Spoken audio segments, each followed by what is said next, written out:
Katz and Cosby, entertaining and informative on the Red Apple Podcast Network.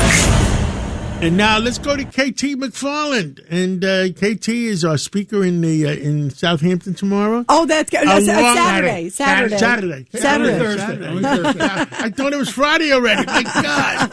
It's been a long week. But you got a great speaker, KT. Can I be your agent? That's a great booking. Oh, are you kidding? It is the prime booking in the Hamptons on Saturday.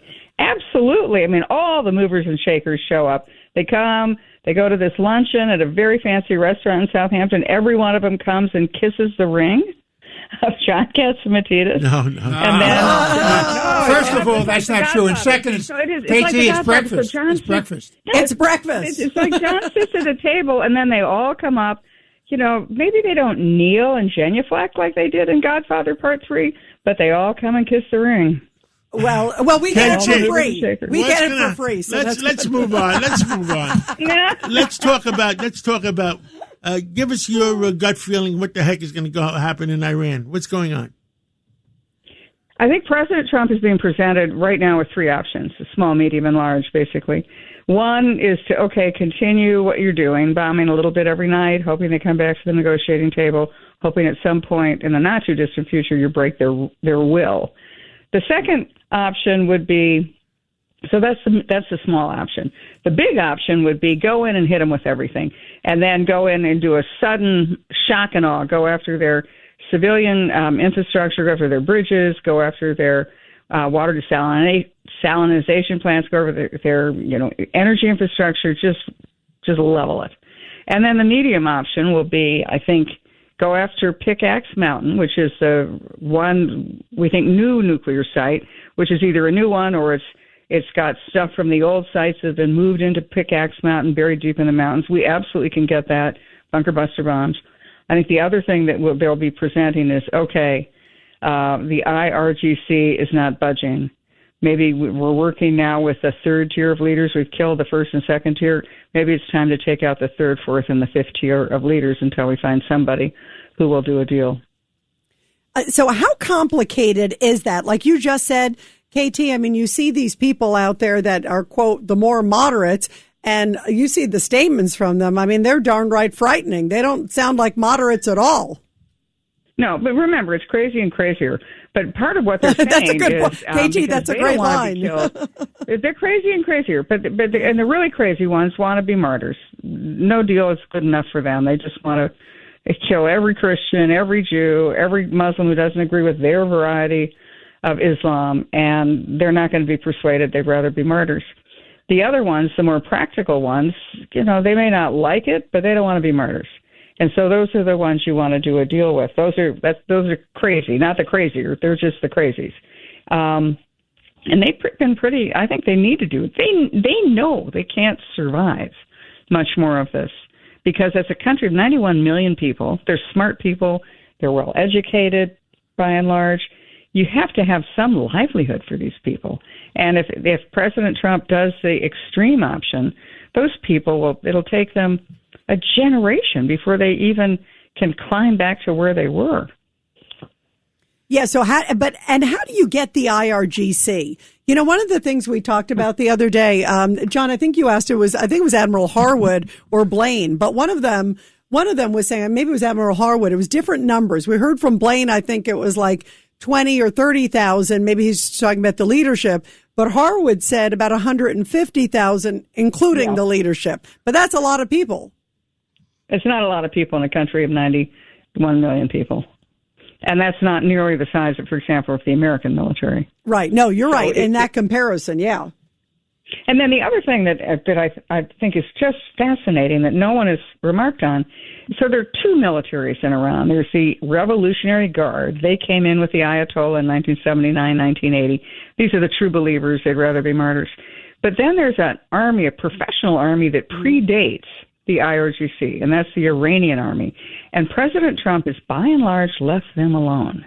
To me, that's a potential, if they can degrade the IRGC enough, and they have the civilian leaders who want to cut a deal because they know they have to, is there an Iranian professional army that would be willing to do a deal? Yeah, that could be interesting. Wow. What do you think of the Saudi stuff? What do you think of the fact that President Trump came out today and said the whole nuclear development by Saudi civilian, he says, is now contingent on Abraham Accords? Before there wasn't this contingency, but he came out today and said there is a contingency that's not going to just get it. They have to step up and normalize relationships. What do you think?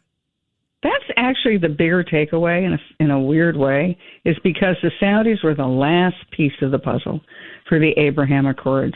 And with the Saudis being willing to sign the Abraham Accords means you make peace with Israel and you agree to trade with Israel, recognize Israel. You can potentially work with the Israeli military. The Saudis want to have a high-tech, they want to be known as a high-tech nation. What's the biggest high-tech nation in the region? Israel. So if the Saudis make a peace agreement with Israel, which is what the Abraham Accords are, you could see economic development between the two.